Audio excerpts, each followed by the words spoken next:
5 po ang patay sa magkakahiwalay na pananambang sa Cebu at Palawan.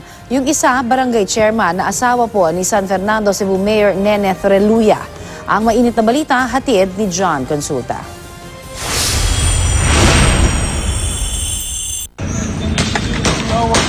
Sunod-sunod na putok ng baril ang umalingaw sa Barangay Linaw sa Talisay City, Cebu.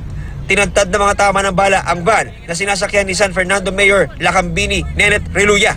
Mister niyang si Barangay Captain Ricardo Reluya, 2 bodyguard, isang driver at isang investments and promotions officer.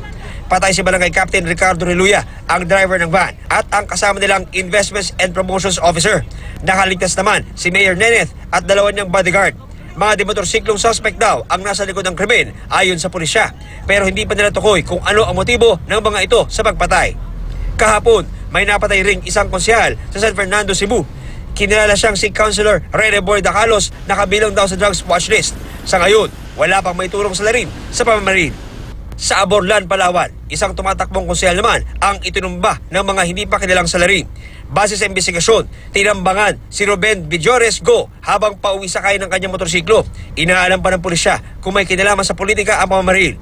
Naglatag na sila ng checkpoint para matugis ang salaring posibleng nakatira lang din sa lugar. Wala pang pahayag kaugnay sa krimen ang pamilya Go. Hindi na nakapalag si Daraga Mayor Carwin Baldo nang arestuin siya sa loob ng tinutuluyang compound sa Albay. Nahulian siya ng pulisya ng mga baril at bala sa bisa ng search warrant.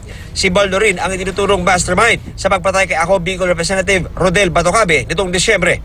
Pagkatapos maaresto kahapon, agad isinailalim sa booking procedure si Baldo. Pero habang nakakulong, nanigip daw ang dibdib niya dahilan para isugod siya sa ospital.